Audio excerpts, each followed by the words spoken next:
लातूरमध्ये काय संबंध आहे तुझा? पण नाराज होतो आज कोणाही पदावर नाही, प्रताप चिखलीकर. पण गाड्यांचा ताफा, मागे पोलीसची गाडी, पुढे पोलीसची गाडी. कोण लासावे का तू? आता जनतेचा पैसा प्रोटोकॉल मनोज धोनीला करतो. जेव्हा खासदार होतं तेव्हा आम्ही घेऊन फिरले, पोलिसांनी काही म्हणलं नाही. तुमच्याकडे बापाचं राज्य नाही, जनतेच्या कष्टाचा टॅक्सचा पैसा महाराष्ट्राच्या तिजोरीमध्ये आहे. आणि दुर्दैवाने या ठिकाणचे जे काही अधिकारी आहेत ते जनतेचे सेवक म्हणून न वावरता कोणाच्या तरी शेतावरचे सालगडी होऊ पाहतात. ही लोकशाही तुम्हाला मान्य आहे का? मित्र, लोकशाही आम्ही समजून घेतली पाहिजे.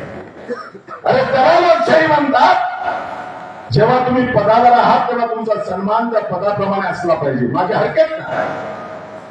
पण आज तुम्ही माझी खासदार आहे, माझी लागले तुम्हाला, कायम जन्मभर तुम्हाला आता माझीच लागणार आहे. काळजी करू नका, काळजी करू नका. आम्ही नांदेडला वसंतराव चव्हाणांच्या प्रचार सभांमध्ये मी सांगत होतो की आमचं लोह्याचा पार्सल लोह्याला पाठवा. नांदेड लोकसभेच्या सुधार मतदारांनी लोह्याचं पार्सल लोह्याला पाठवलं.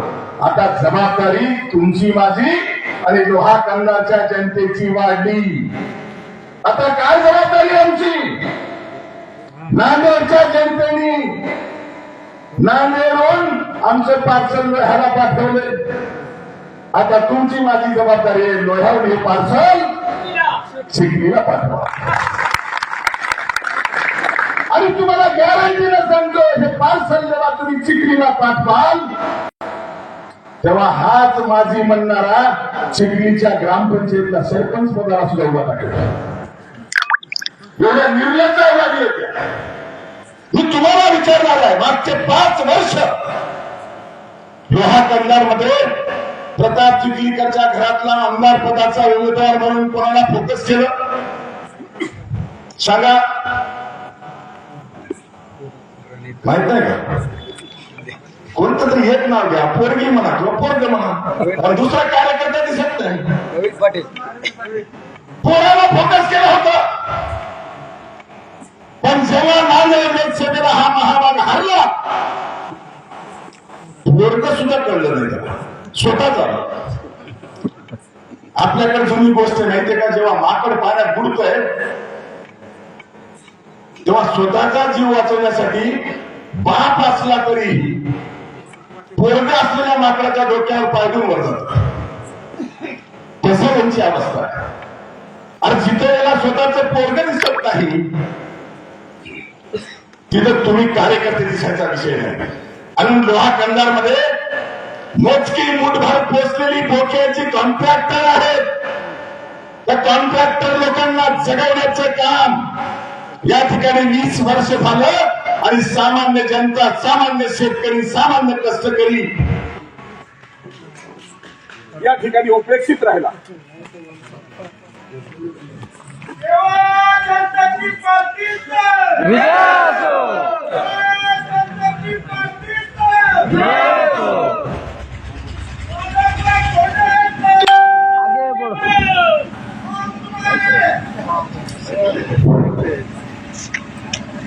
बघा, तुमचा धसका एवढा घेतलाय, लाईट घालायचं काम चालू आहे.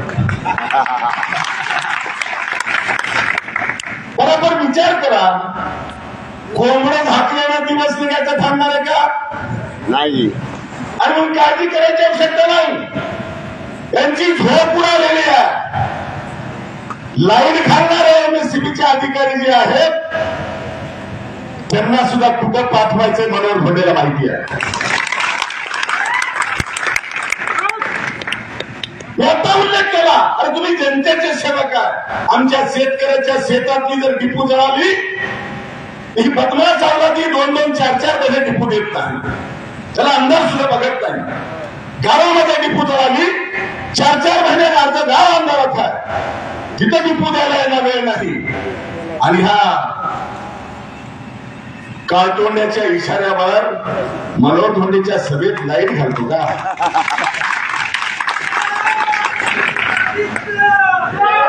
लोकशाहीमध्ये उद्याच्या येणाऱ्या काळामध्ये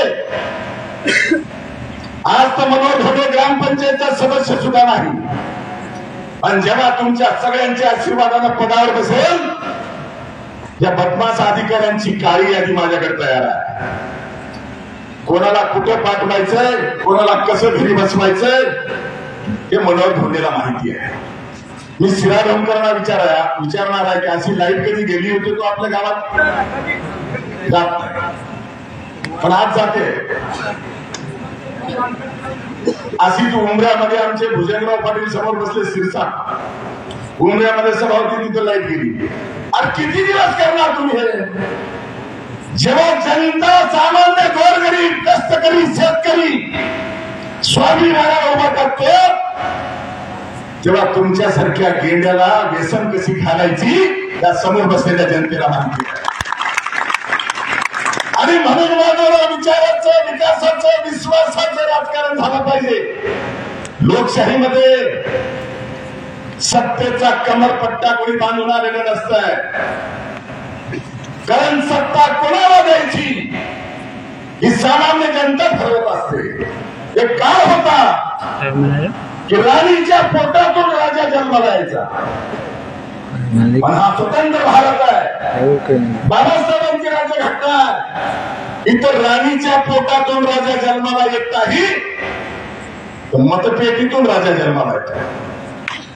आणि ही मतपेटीतून राजा जन्माला घालण्याची किमया ही गोरगरीब सामान्य जनतेच्या मतामध्ये आहे.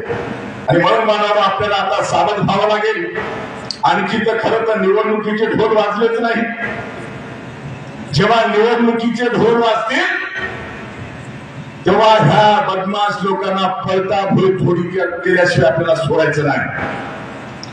मित्र, मी आपल्याला सांगत होतो विकासाचं राजकारण झालं पाहिजे. काय विकास झाला आमच्या या दोन्ही तालुक्यामध्ये? लोहा असेल का कंधार असेल, या दोन्ही तालुक्याची अवस्था बकाल आहे. कंधारच्या व्यापाऱ्यांचा विषय उल्लेख झाला.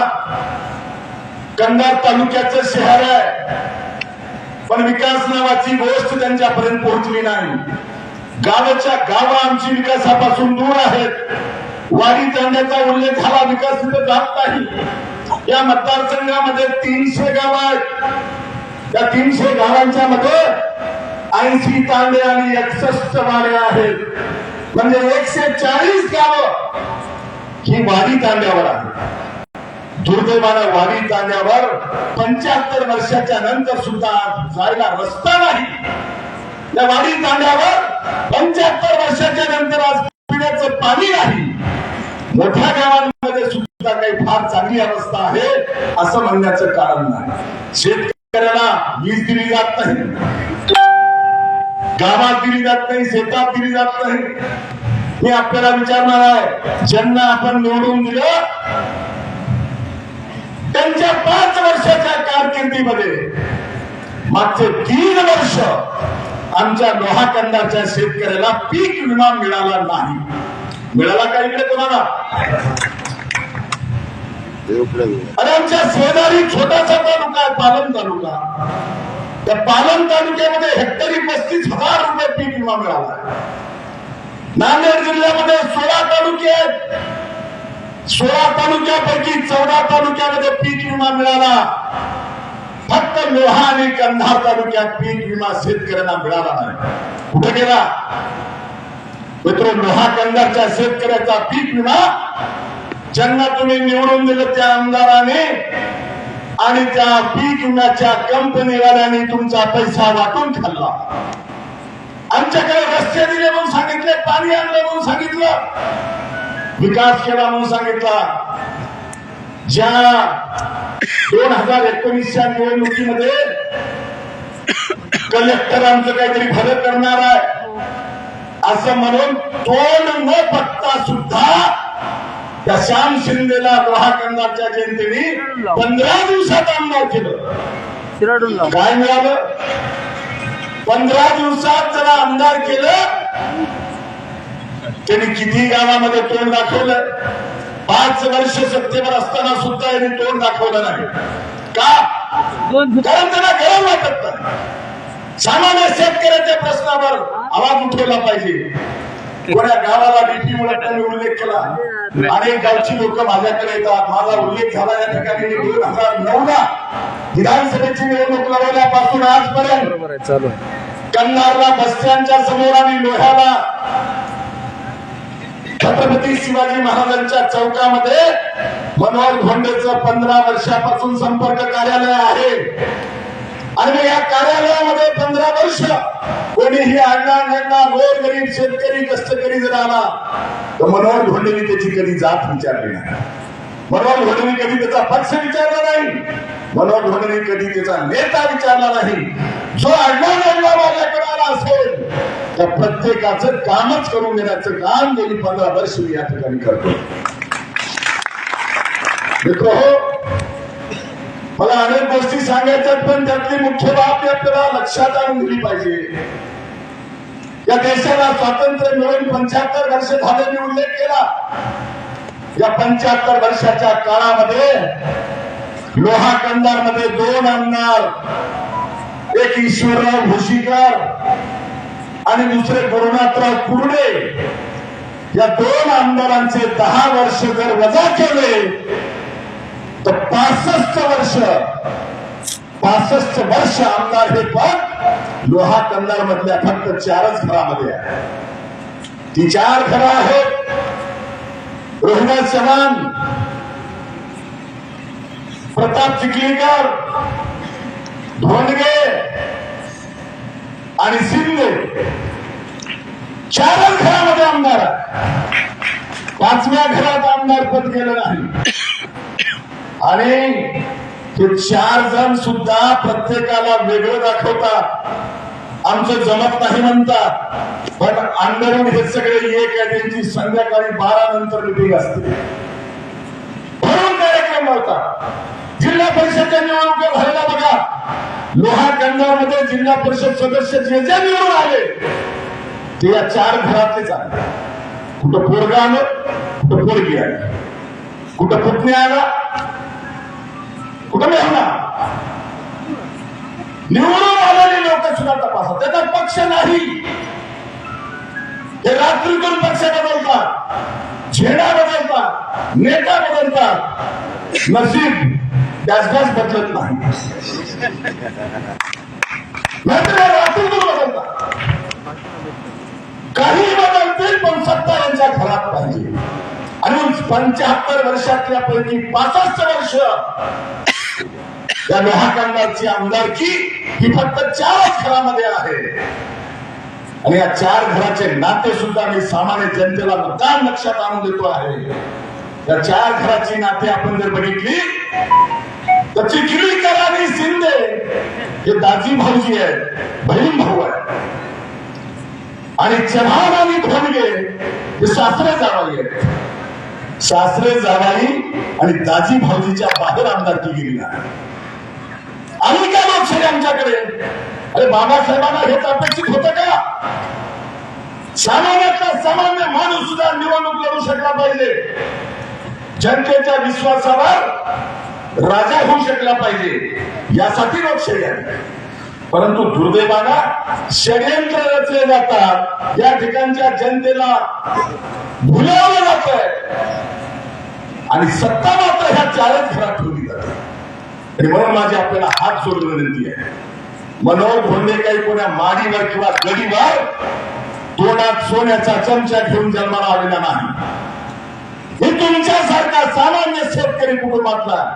होय, भले मी 4 डिग्र्या घेतल्या, शिक्षण घेतलं, म्हणून मला कायदा कळाला, म्हणून मला लोकशाही कळाली, म्हणून मला शासन कळालं. आणि म्हणून ह्या शासनाच्या योजना ज्या गोरगरिबांपर्यंत जायला पाहिजे ती जात नाही. ती व्यथा मला कळाली. चळवळीमध्ये गेली 40 वर्ष काम करताना मनोहर धोंडेने हे सगळं जवळून बघितलंय. आणि म्हणून मानवानं मनोहर धोंडेला काही बेनामी मालमत्ता सुरक्षित ठेवण्यासाठी आमदार व्हायचं नाही. तुम्ही जरा कलेक्टर म्हणून 15 दिवसात आमदार केलं, त्यांना शेतकऱ्याच्या विमा देण्याबद्दलची चिंता नाही, शेतकऱ्याच्या मालाला भाव मिळवायची चिंता नाही, शेतकऱ्याच्या शेताला पाणी मिळावं याची चिंता नाही, किंवा गावामध्ये राहणाऱ्या गोरगरिबाला पिण्याचं पाणी मिळावं, रस्ता मिळावा, वैयक्तिक लाभाच्या योजना मिळाव्यात याची चिंता नाही. आमदार म्हणून ज्याला निवडून दिलं त्याला चिंता आहे त्याच्या मुंबईच्या समुद्रात जे जहाज चालतात ते सुरक्षित राहिले पाहिजे. जी हजारो कोटीची बेनामी मालमत्ता यांनी जमवलेली आहे ती सुरक्षित राहिली पाहिजे. आणि म्हणून यांना आमदारकी गोरगरिबाच्या विकासासाठी पाहिजे नाही, त्यांना आमदारकी स्वतःच्या बेनामी मालमत्ता सुरक्षित ठेवण्यासाठी पाहिजे. आणि म्हणून आम्ही त्यांचे कवच कुंडल होण्यापेक्षा किंवा त्यांच्या मालमत्ता, त्यांच्या गाड्या, त्यांच्या माड्या, त्यांचे गाड्यांचे ताफे त्याच्यावर बोलून चर्चा करून आमच्या गरीबाची चूल पेटत नाही. लोकशाहीमध्ये समान न्याय मिळाला पाहिजे, सगळ्यांचा विकास झाला पाहिजे, यासाठी लोकशाही आहे. आणि म्हणून आपण सगळ्यांनी आपला विकास करून घेण्यासाठी परिवर्तन करण्याची आवश्यकता आहे. आणि हे चित्र बघितल्याच्या नंतर परिवर्तन आता कोणीही रोखू शकत नाही याबद्दल माझ्यासारख्या कार्यकर्त्याच्या मनात शंका नाही. बांधवांनी तालुक्याच्या विकासावर बोलले, उल्लेख केला होता ह्या 4 घराण्याच्या बाहेर सत्ता आपल्याला काढता आली पाहिजे. 20 वर्षामध्ये या 4 घरांनी काय किमया केली अनेक सभांमध्ये मी सांगत आलो, आपल्यालाही सांगेल. लोहा आणि कंधार तालुक्यामध्ये मुख्य 2 धरणं आहेत. एक लिंबोटीचं धरण आहे, दुसरं बारूळचं धरण आहे. आमच्या तालुक्यातल्या शेतकऱ्याच्या शेतामध्ये हे धरणं बांधले, पण दुर्दैवानं या धरणाचं पाणी मात्र आम्हाला मिळालं नाही. कोण्याही गावाला पिण्याचं पाणी लिंबोटीतून मिळालं नाही. कोण्याही गावातल्या शेतकऱ्याच्या शेतीला पाणी लिंबोटी धरणातून मिळालं नाही. हे धरण बांधलं आमच्या शेतातून पाणी गेलं कुठं? जरा तपासा 20 वर्षाचा इतिहास. ज्यांना आपण आमदार केलं त्याच लोकांनी तुमच्या हक्काचं लिंबोटीचं पाणी, तुमच्या हक्काचं बारूळच्या धरणातलं पाणी हे दुसऱ्या तालुक्याला विकलं. लिंबोटीचं पाणी आमच्या माळेगावला सुद्धा प्यायला नाही. लिंबोटीचं पाणी माळाकळीला सुद्धा प्यायला आलं नाही. लिंबोटीचं पाणी आमच्या कंधारला किंवा बारूळच्या धरणाचं पाणी कंधारला आलं नाही. आजही कंधार शहरामध्ये 3 दिवसाआड पाणी येते. धरण उशाला आजही आमच्या लोहा शहरामध्ये 3 दिवसाला एकदा पाणी येतं. लिंबोटीचं धरण उशाला आणि आमची अवस्था अशी आहे, धरण उशाला आणि कोरड घशाला पाणी दिसतं पण पाणी पिता येत नाही. आणि हे पाणी ज्या लोकांना तुम्ही आमदार म्हणून निवडून दिलं त्यांनी हे लिंबोटीचं पाणी लोह्याला किंवा कंधारला दिलं नाही. त्यांनी हे पाणी उदगीरला विकलं, जळकोटला विकलं, अहमदपूरला विकलं, पालमला विकलं, गंगाखेडला विकलं. जाऊन बघा. मी हे जाहीर सगळीकडे सांगालो. खोटं असेल तर भावदार एखादा यावा ना की असं काय बोललं असं.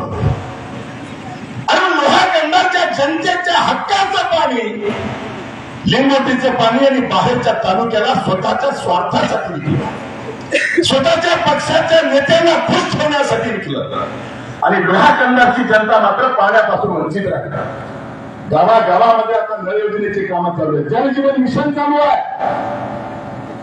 ज्या गावामध्ये जलजीवन मिशनची कामं चालू आहेत तिथे काम करणारा कॉन्ट्रॅक्टर आपण बघा, तो एक तर प्रताप चिखलीकरचा चमचा आहे, नाहीतर श्याम शिंदेचा चमचा. आणि माझं खुलं चॅलेंज आहे, या दोन्ही तालुक्यामध्ये जिथं जिथं जलजीवन मिशनचे नळ योजनेचे काम झाले त्या गावांमध्ये आजही नळाच्या तुटीला पाणी आलेलं नाही. आणि बिलं मात्र 100% उचलले. त्या गावच्या सरपंचाला सुद्धा गिरायला तयार नाही, विचारायला तयार नाही. गावची जनता सरपंचाला विचारते, पण सरपंच विचार काहीच करू शकत नाही. जातापासून पाणी टाकून द्यावे, कारण त्या सरपंचाला काही म्हणलं तरी तो म्हणतोय तुला कुठं जायचं तिथं जा.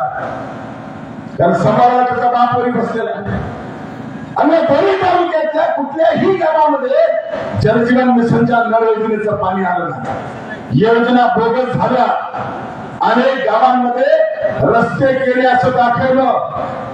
कुठेही रस्ता न करता अनेक ठिकाणी कागदावर बिलं उचलले. आमच्या वागदरवाडीचा सरपंचाचा मी उल्लेख करतो या ठिकाणी. महाराष्ट्रावर वागदरवाडीकडे जाणारा जो रस्ता आहे, त्या वागदरवाडी गावामध्ये 200 सैनिक आहेत. सैनिक ते देशाच्या सीमेचं रक्षण करतात. त्या गावाची हालत आहे. वागदरवाडीच्या महाराष्ट्र ते वागदरवाडी जो रस्ता आहे, आजही मोटरसायकलवर जाता येत नाही. पण त्या कॉन्ट्रॅक्टरनी 3 वेळेला बिलं उचलून ठेवले.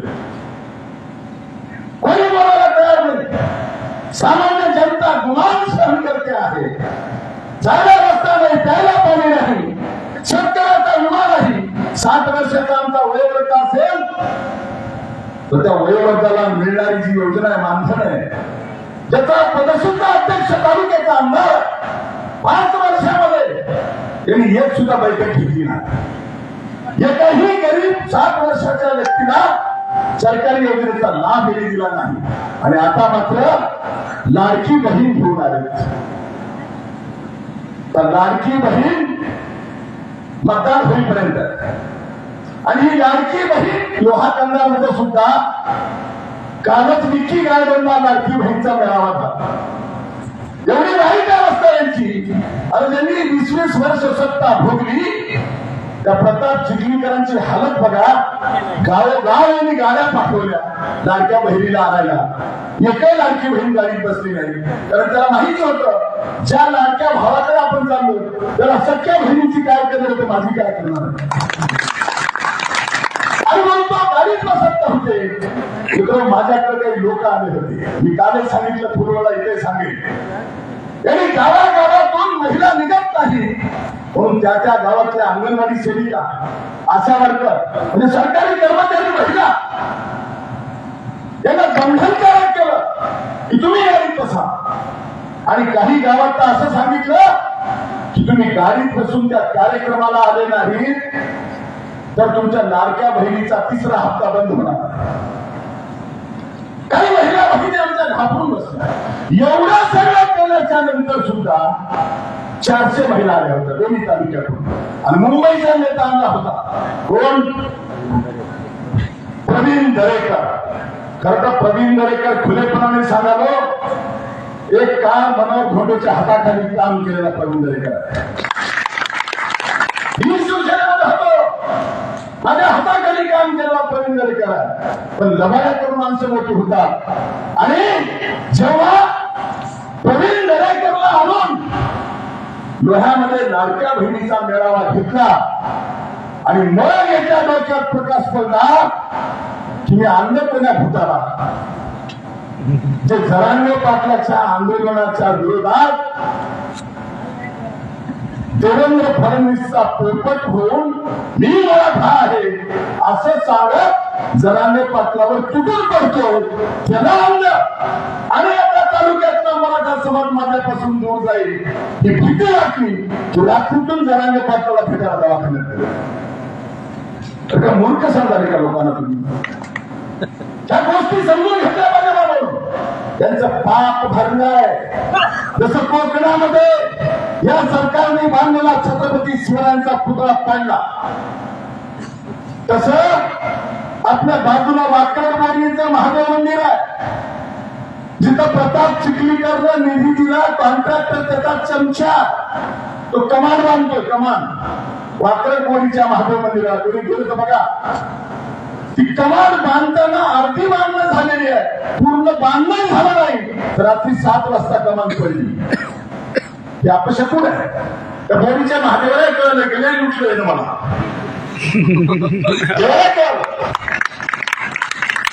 आणि आपल्याकडे रायवाडीचा नंदी आहे, मंदिर बांधू देत नाही.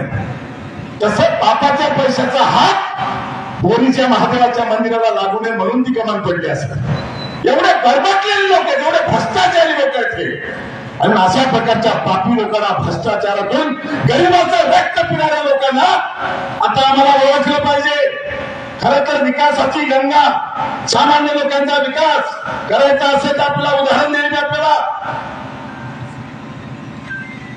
गाईचं दूध हे गाईच्या स्तनाला प्यावं लागतं.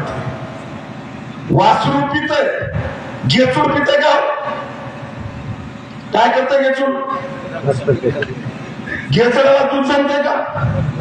नाही तर रक्त पितय. तशी अवस्था झाली यांची.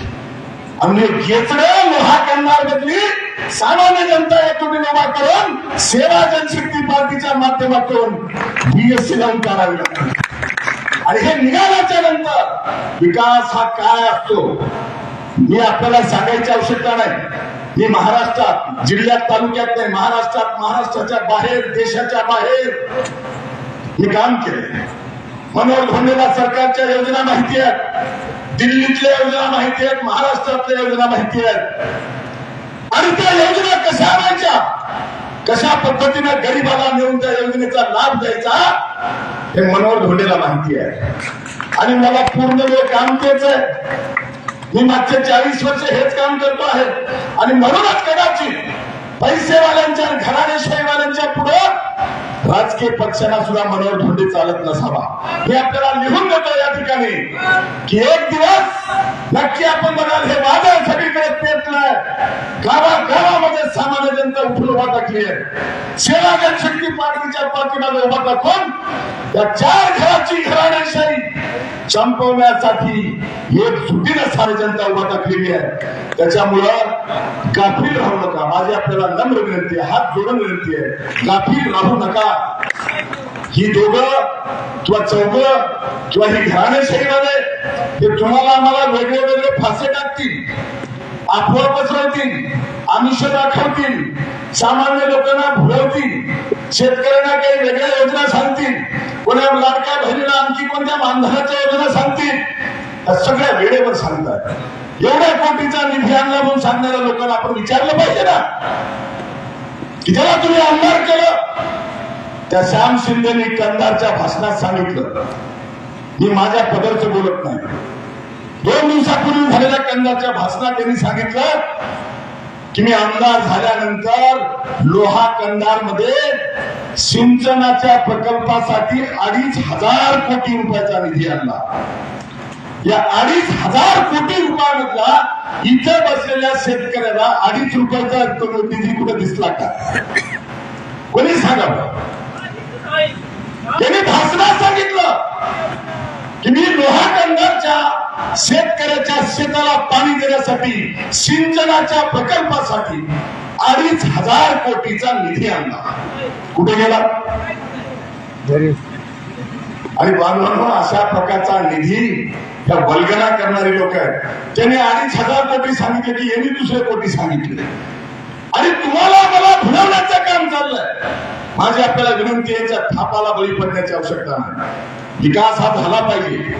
या भागामध्ये सुद्धा जसं तिकडे लिंबोटीचं किंवा बारूडचं पाणी म्हणतो आपण, तसं उमरा सरकार असेल किंवा सिराडोन सरकारचा काही भाग असेल, या भागामध्ये कैलासवासी शंकररावजी चव्हाण हे जेव्हा मुख्यमंत्री होते आणि त्यांच्या काळामध्ये विष्णुपुरीचं धरण बांधलं, त्या धरणाचा कालवा काढून पाणी आपल्याकडे दिलं. मी आपल्या शेतकऱ्याला विचारणारे बांधवांनो, विष्णुपुरीचं पाणी आज आमच्या शेतकऱ्याला मिळते का? कोणता शेतकऱ्यांचा 12 पीक घेऊ शकतो का? या कॅनलच्या पाण्यावर आमचा शेतकरी उसाचं पीक घेऊ शकतो का? नाही. फार झालं तर 2 किंवा 3 पाऱ्या वेळ चुकून देतात आणि बैलाला चारा करण्याशिवाय शेतकऱ्याला काहीच घेता येत नाही. किंवा कडधान्य हरभरा गहू देण्याशिवाय मला पीक घेता येत नाही. आणि म्हणून आम्हाला सिंचनापासून वंचित केलं. खरं तर ही कंधारची आणि लोह्याची भूमी ही भौगोलिक दृष्टीनं एवढी चांगली आहे की कमी पैशात, कमी खर्चात जास्तीचं पाणी साठवून आमच्या शेतकऱ्याला देता येऊ शकतंय. तुम्ही लोहा ते पोलीसवाडी मार्गे खेडकरवाडीच्या पुढे जाता घाट आहे, तिथपासून निघालेला घाट आमच्या शेवटापर्यंत आहे. 12 घाटच्या रांगा आहेत. या 12 घाटच्या रांगांमध्ये छोट्या जागेमध्ये धरण बांधलं तर मोठं पाणी साठा राहू शकतो आणि ते पाणी आम्हाला शेताला देता येऊ शकतं. ज्याला आपण चॅनल धरणं म्हणून किंवा चेन बंधारे म्हणून हे जर निर्माण केले तर लोहा कंदार शेतकरी शेतीला पाणी घेऊन सुफलाम होऊ शकतो. पण विकास आम्हाला दिला नाही, आम्हाला फक्त थापा मारल्या गेल्या. म्हणून बांधवांना मला आपल्याला विनंती करायची आहे, शिराढोण सर्कल मधल्या तमाम मायबाप जनतेला मला हात जोडून विनंती करायची, तुम्ही सगळ्यांना बघितलं 75 वर्षातले 65 वर्ष तुम्ही 4 घरामध्ये आमदारकी दिली. मनोहर धोंडे इथं 15 वर्ष काम करतो आहे. मनोहर धोंडेला तुम्ही 15 वर्ष बघितलंय, बाकीच्या नाही तुम्ही मत देऊन निवडून देऊन बघितलं. त्यांनी काय केलं हे तुमच्या समोर आहे. एकदा फक्त मनोहर धोंडेवर विश्वास दाखवून आशीर्वाद द्या, तुमचा विकास केल्याशिवाय मनोहर धोंडे राहणार नाही अशा प्रकारचा विश्वास देतो. मित्रांनो, मला जास्त या ठिकाणी बोलायचं नाही. शिराढोण आणि परिसरामध्ये अनेक आमची गावं आहेत, अनेक गावातली गोरगरीब मध्यमवर्गीय शेतकरी कष्टकरी कार्यकर्ते आहेत, अनेक आमचे दिनदलित आहेत, अल्पसंख्याक आहेत. त्यांचा फक्त मतासाठी वापर केला गेला, आम्हाला कुठल्याही योजनांचा लाभ दिला नाही. जो लाभ द्यायचा असेल तो फक्त प्रताप चिखलीकर आणि त्या शिंदेच्या काही खास बोक्यांना मिळाला असेल, पण गावाला आणि सामान्य जनतेला विकास मिळाला नाही. आणि म्हणून सामान्य जनतेपर्यंत विकास द्यायचा असेल, गरीबाला शेतकऱ्याला न्याय द्यायचा असेल, बहुजन लोकांना, दलित लोकांना, अल्पसंख्याक लोकांना विकासाच्या मुख्य प्रवाहात आणायचा असेल, माझी आपल्याला विनंती बांधवांनो, सगळ्यांना देऊन बघितलं, एकदा मनोहर धोंडेला देऊन बघा. मी जर नालायक निघालो तर पुढच्या वेळेला मनोहर धोंडेला सुद्धा दारात उभा करू देऊ नका. कारण मालक मनोहर धोंडे नाही, मालक प्रताप चिखलीकर होऊ शकत नाही, मालक कोणता श्याम शिंदे होऊ शकत नाही. लोकसभेमध्ये मालक ही समोर बसलेली जनता आणि मालक म्हणून तुम्ही या ठिकाणी काम केलं पाहिजे. तसं शेतावर आपण चालगडी ठेवतो 1 वर्षासाठी, पण आमदार म्हणून निवडून देताना 5 वर्षाचा तुमचा सालगडी असला पाहिजे, तुमचा सेवक असला पाहिजे, तुमच्यासाठी काम करणारा असला पाहिजे. जात धर्माच्या वर उठून जो गरजू आहे त्याला न्याय मिळाला पाहिजे, त्या प्रत्येकाला न्याय देण्यासाठी ते आमदार पद त्यांनी वापरलं पाहिजे. यासाठी आपण येणाऱ्या काळामध्ये एकजुटीने आपण उभा टाकावं असं नम्र आवाहन करतो. आणि शेवटी जाता जाता एक विनंती करणार आहे की आपण इथून गेल्याच्या नंतर, आता हे वादळ उठलंय, उद्या कलंबरला हीच परिस्थिती आहे, पारोळला तीच परिस्थिती आहे, 4 तारखेला कवठ्याला तीच परिस्थिती आहे, माळा कोळीमध्ये तर वावचं उठणार. बघा, सभा संपानी म्हणलं की कळालं. शिराडोणकरांना विनंती आहे, तुमच्या इंजिनियरचं नाव मी काढतो उद्या, काळजी करू नका. किस्सा सांगायला हरकत नाही. मी 2009ला जेव्हा शिवसेनेकडून विधानसभेची निवडणूक इथं लढवली, त्याच्यानंतर आम्ही गावागावामध्ये पडल्याच्या नंतर सुद्धा शिवसेनेच्या शाखा काढत होतो. आणि शाखा काढत असताना तुमच्या शेजारच्या चिखलीमध्ये ही शाखा होती. इथं आमच्या चिखलीची मंडळी बसलेली आहे, बालाजी पाटील कदम आहेत, बाकी मंडळी आलेली आहे, तर आठवा. आणि मनोहर धोंडे तिथं शाखा काढायला गेला, शाखेचा कार्यक्रम बोर्डाचं उद्घाटन केलं आणि छत्रपती शिवाजी महाराजांना हार घालून सत्काराला सुरुवात झाली की लाईट गेली. 12वीच्या इंजिनियरला फोन केला, विचारा त्याला, नाव सांगत नाही आता. त्याला विचारलं, बाबा रे लाईट का गेली? तरी सांगितलं, सर ते झंपर तुटले. मी त्याला फोनवर सांगितलं, आता लाईट गेलेली आहे कारण ते झंपर तुटलंय.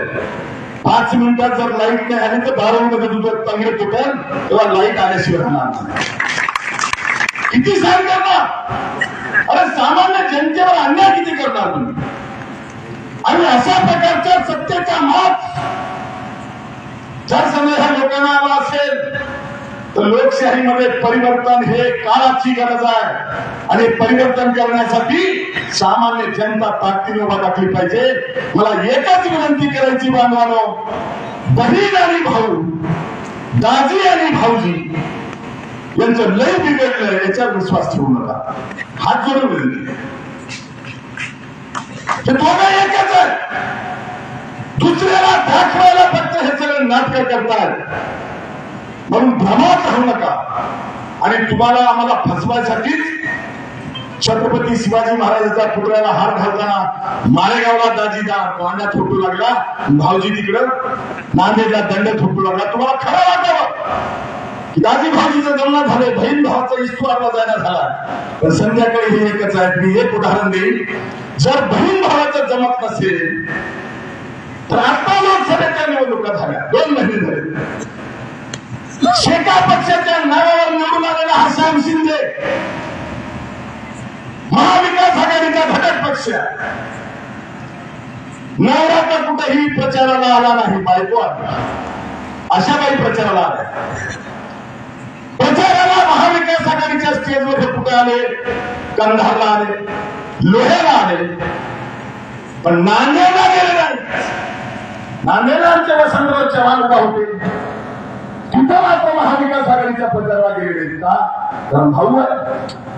म्हणून हे सगळे उद्या महाविकास आघाडी असेल का महायुती असेल, दोन्हीकडून आम्हीच आलो पाहिजे. तिकडून तू ये, इकडून मी येतो, आणि मग 2 दिवस मतदानाच्या अगोदर आपण आपली सेटिंग करू. अशा प्रकारचं नियोजन होऊ शकते वेळेवर. मी आपल्याला नम्रपणे सांगेल, सेवा जनशक्ती पार्टी म्हणून आम्ही लोकसभेच्या निवडणुकीला महाविकास आघाडीला महाराष्ट्रभर पाठिंबा दिला. तो एका अटीवर दिला होता. शरदचंद्र पवार आणि उद्धव ठाकरे यांनी चर्चा करून आम्ही जी आग घातली होती विधानसभेला, लोहा विधानसभा महाविकास आघाडी करून सेवा जनशक्ती पार्टीला देणार असाल तरच आम्ही तुमच्या सोबत आहोत. 10 दिवस घेतले, त्यांनी चर्चा केली आणि 10 दिवसानंतर मला सांगितलं की सेवा जनशक्ती पार्टी किंवा सेवा संघटना म्हणून महाराष्ट्रभर तुम्ही आमच्या सोबत या. लोहा विधानसभेची जागा आम्ही सेवा जनशक्ती पार्टीला द्यायला तयार आहोत. हा शब्द शरदचंद्र पवार सारख्या ज्येष्ठ नेत्याने दिलेला आहे. कालही मी 2 दिवसापूर्वी भेटून आलो, त्यांनी मला सांगितलं की लोहा मतदारसंघातल्या सर्वेमध्ये तुमचं नाव 1 नंबरला आणि मी तुम्हाला शब्द दिला. त्याच्यामुळं महाविकास आघाडी सेवा जनशक्ती पार्टीला लोह्याची जागा देणार आहे. तुमचं काम चालू ठेवा, असा शब्द मला 2 दिवसापूर्वी सुद्धा शरदराव पवारांनी दिला. पण मी गाफील नाही. 99.99% हा लोहा मतदारसंघ आपल्याला महाविकास आघाडी देणार आहेच. पण जर 1% जर दगाफटका झाला तरीही जागा महाविकास आघाडीने सोडली तरी मनोज भोंडे सेवा जनशक्ती पार्टीचा उमेदवार आहे. आणि जागा नाही सोडली तरीही मनोज भोंडे सेवा जनशक्ती पार्टीचा उमेदवार म्हणून पूर्ण ताकदीने आपण ही निवडणूक लढवणार आहोत. कारण मला माहिती आहे दगा फटका कोणता नेता देऊ शकेल, पक्ष देऊ शकेल, पण तिथं येऊन मतदान कोणता पक्ष किंवा नेता करणार नाही. तिथं मतदान मायबाप जनता करणार आहे. आणि म्हणून मला विश्वास तुमच्यावर आहे. येणाऱ्या काळाचं परिवर्तन घडवण्यासाठी, त्यांच्या भूलथापाला बळी न पडता विकासासाठी, विश्वासासाठी, तुमच्या स्वाभिमानासाठी, लोहा कंदारचं नावलौकिक करण्यासाठी आपण सगळ्यांनी ताकदीनं आणि एकजुटीनं फक्त एकदा या 60 वर्षाचा या आपल्याला विश्वासाने सांगतो, एकदा फक्त आशीर्वाद देऊन बघा. एकदा प्रत्येक गावात गटतट आहेत.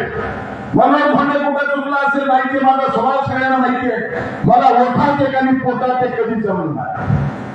कारण मनोज भोंडे बाळासाहेब ठाकरेंच्या मुशीत तयार झालेला कार्यकर्ता, मनोज भोंडे गोपीनाथराव मुंडेच्या मुशीत तयार झालेला कार्यकर्ता, मनोज भोंडे स्वाभिमानी कार्यकर्ता, लाचारी आणि दलाली कोणाची करणार नाही. सामान्य जनतेसाठी आयुष्यभर दिलं, परंतु कोण्या भाड्याची भडवगिरी मी करू शकत नाही. आणि म्हणून माझी आपल्याला विनंती आहे, तुमच्यातला स्वाभिमान जागा करा. बहुजन लोक जे आहेत, गोरगरीब आहेत, शेतकरी आहेत, कष्टकरी आहेत, दिनदलित अल्पसंख्याक आहेत, त्या सगळ्यांची भद्रमोट बांधा आणि येणाऱ्या काळातलं हे सुरू झालेलं जे परिवर्तनाचं वादळ, ते वादळ विजयाच्या गुलालापर्यंत घेऊन चला. आणि मग बघा लोहा करण्याचा विकास कसा होत नाही. ते अनेक प्रकल्प प्रचाराला आल्यानंतर सांगेल की मनोहर धोंडेला संधी दिल्यानंतर काय विकास करणार मी सांगा. कशा पद्धतीने लोहा कंदाचा विकास करता येतोय, कशा पद्धतीने या ठिकाणच्या आमच्या तरुणाच्या हाताला काम देता येतंय, कशा पद्धतीने शेतकऱ्याला न्याय देता येतोय, कशा पद्धतीने नांदेड लोहा मार्गे लातूरला जाणारी रेल्वे आणता येते, हे सगळं मी प्रचारात सांगेन. आज प्रचार सुरुवात झालेला नाही, पण तरीही जागरूक करण्यासाठी, जनतेला जागवण्यासाठी ही मोहीम सेवा जनशक्ती पार्टीची चालू आहे. या मोहिमेमध्ये आपण एवढ्या विश्वासानं सगळं तिकडे मिळत असताना सुद्धा एका कडवट मावळ्यांच्या भावनेनं आपण ज्या ताकदीला त्या गरीब कार्यकर्त्याच्या पाठीमागे चळवळीचा कार्यकर्ता म्हणून मनोहर धोंडेच्या पाठीमागे आशीर्वाद देण्यासाठी एवढ्या मोठ्या संख्येने आला. हीच ताकद आपण ग्रस्त न लागू देता शेवटपर्यंत टिकवाल आणि मनोहर धोंडेला एकदा संधी द्यायला अशी अपेक्षा व्यक्त करतो आणि थांबतो. जय हिंद, जय महाराष्ट्र, जय शिवा, जय गुरु. मतदार राजांना दिला